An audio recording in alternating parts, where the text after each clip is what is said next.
শুরুতেই জানিয়ে দেব, ইসরায়েলি হামলায় গাজায় ২৬ ফিলিস্তিনি নিহত। জানিয়ে দেব, যুদ্ধবিরতির আলোচনায় চালু করতে মার্কিন জিম্মিকে মুক্তি দেবে হামাস। এরপর রয়েছে বাদের গেট খুলে দিল ভারত, পাকিস্তানের দিকে যাচ্ছে বাণী। সর্বশেষ থাকছে ভারতীয় যুদ্ধবিরতির আগ্রহ দেখিয়েছে দাবি পাকিস্তানের সামরিক বাহিনীর। ইসরায়েলি হামলায় গাজায় ২৬ ফিলিস্তিনি নিহত। ইসরায়েলের হামলায় ফিলিস্তিনের অবরুদ্ধ গাজায় অন্তত ২৬ জন নিহত হয়েছেন, এর মধ্যে ৮ শিশুও রয়েছে। ইসরায়েলি ড্রোন হামলা ও বিমান হামলা লক্ষ্যবস্তু ছিল মূলত বেসামরিক ও আশ্রয়প্রার্থী নাগরিকরা বলে জানিয়েছে চিকিৎসা সূত্রগুলো। খবর আল জাজিরা আনাদোলুর। প্রতিবেদনে বলা হয়েছে, মধ্য গাজার দেইর আল বালা শহরে একদল সাধারণ মানুষের উপর ড্রোন হামলায় ২ জন নিহত এবং অনেকে আহত হন।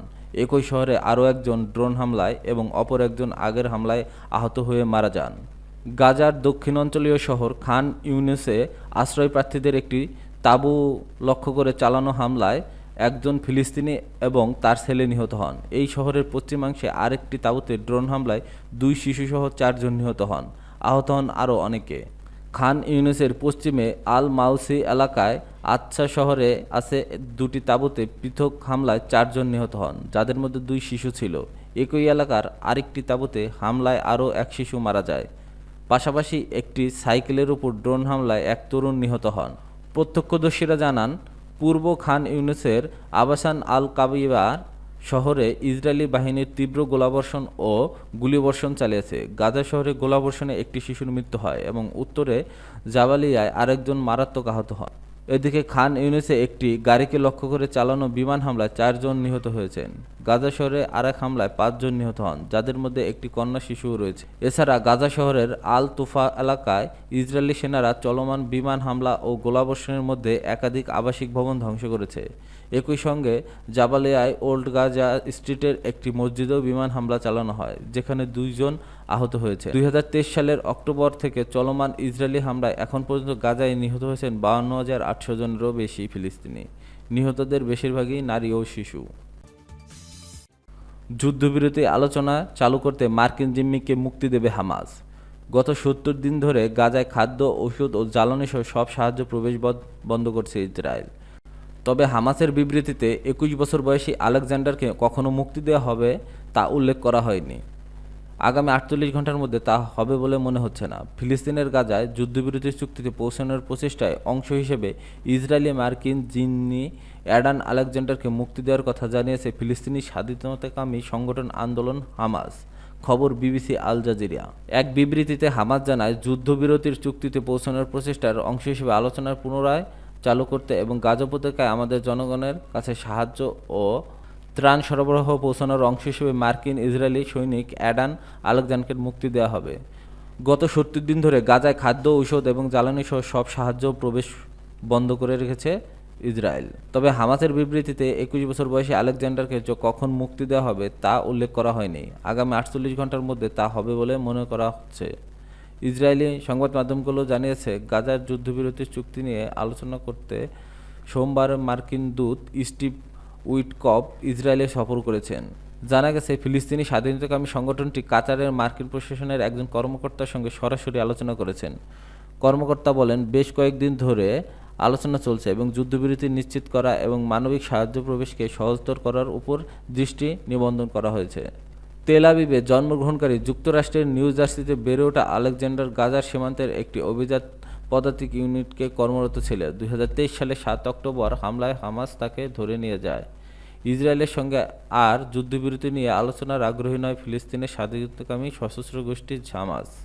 মঙ্গলবার গোষ্ঠীর একটি সিনিয়র কর্মকর্তা এমনটি জানিয়েছে। সেই সঙ্গে গাজার বিরুদ্ধে ইসরায়েলের ক্ষুধার যুদ্ধ বন্ধ করার জন্য আন্তর্জাতিক সম্প্রদায়ের প্রতি আহ্বান জানিয়েছেন তিনি। ফিলিস্তিনের গাজায় আরও আগ্রাসী পদক্ষেপের দিকে যাচ্ছে ইসরায়েল। হাজারো সংরক্ষিত সেনা তলব করে শুরু হয়েছে বড় অভিযানের প্রস্তুতি। এই নিয়ে নিরাপত্তা মন্ত্রিসভার বৈঠক করছেন দেশটির প্রধানমন্ত্রী বেনিয়ামিন নেতানিয়াহু। জিম্মিদের মুক্তির অজুহাতে গাজার ফিলিস্তিনিদের উপর নারকীয় তাণ্ডব চালানোর পর এবার ভিন্ন কথা বলছে ইসরায়েলি প্রধানমন্ত্রী বেনিয়ামিন নেতানিয়াহু। তিনি বলেছেন, জিম্মিদের মুক্তি নয়, যুদ্ধের প্রধান উদ্দেশ্য হামাসকে পরাজিত করা। বাঁধের গেট খুলে দিল ভারত, পাকিস্তানের দিকে যাচ্ছে পানি। অস্ত্রবিরতির পরের দিনই চেনাব নদীতে দেয়া বাঁধের একটি গেট খুলে দিয়েছে ভারত। এর ফলে আবারও পাকিস্তানের দিকে পানি প্রবাহিত হতে শুরু করেছে। পহেলগাঁওয়ের হামলায় নিহতর পর ভারত একাধিক কঠোর পদক্ষেপ গ্রহণ করে। এর মধ্যে অন্যতম ছিল পাকিস্তানের দিকে পানি প্রবাহ বন্ধ করা এবং পাকিস্তানের নাগরিকদের দেশ ছাড়ার নির্দেশ। ভারত সরকার সাময়িকভাবে সিন্ধু পানি চুক্তি স্থগিত করে এবং চেনাব নদীর বাগলিহার ও সালাল বাঁধের গেট লাগিয়ে প্রবাহ আটকে দেয়। ফলে পাকিস্তানের দিকে চেনাব নদীর জলস্তর আশঙ্কাজনকভাবে কমে যায়। দেশটির প্রশাসনের বরাতে ভারতের বিভিন্ন গণমাধ্যম জানিয়েছে, সম্প্রতি জম্মু কাশ্মীরের টানা বৃষ্টির কারণে বাগলিহার ও সালাল বাঁধের পানির স্তর বেড়ে গিয়েছিল। বাঁধে অতিরিক্ত জল জমে থাকায় তা ছেড়ে দেওয়ার জন্য প্রয়োজন হয়। বিশেষজ্ঞদের মতে, পানি না ছাড়লে বাঁধের উপর অতিরিক্ত চাপ পড়ে বিপর্যয় সৃষ্টি হতে পারত।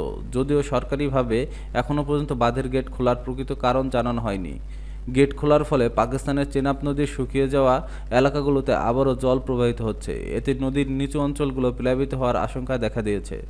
পাকিস্তান প্রশাসন ইতিমধ্যে কিছু এলাকায় বন্যার সতর্কতা জারি করেছে।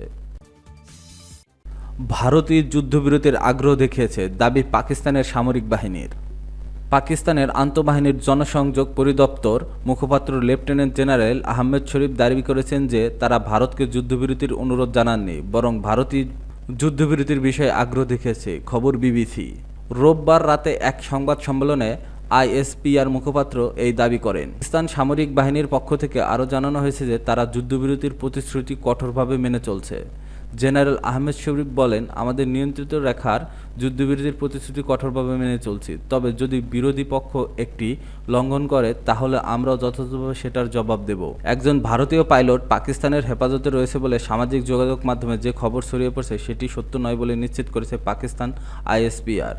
ব্রিফিংয়ে লেফটেন্যান্ট জেনারেল আহমেদ শরীফ বলেছেন, আমি স্পষ্ট করে বলতে চাই যে ভারতীয় কোনো পাইলট পাকিস্তানের হেফাজতে নেই। ব্রিফিংকালে পাকিস্তান বিমান বাহিনীর কর্মকর্তা air vice marshal Aurangzeb Ahmed দাবি করেন, সংঘর্ষ চলাকালে পাকিস্তানি সামরিক বাহিনী ভারতীয় বেশ কিছু সামরিক স্থাপনা ও সন্ত্রাসী প্রশিক্ষণ কেন্দ্র ধ্বংস করেছে। এছাড়া আকাশ থেকে যুদ্ধে ভারতীয় বিমান বাহিনীর বিরুদ্ধে 6-0 ব্যবধানে পাকিস্তান জয়লাভ করেছে বলে দাবি করেন air vice marshal Aurangzeb Ahmed. অন্যদিকে ভারতের সঙ্গে সংঘর্ষে পাকিস্তান তার সামরিক শক্তির সামান্য ঝলক দেখিয়েছে বলে মন্তব্য করেছেন দেশটির আইএসপিআর মুখপাত্র।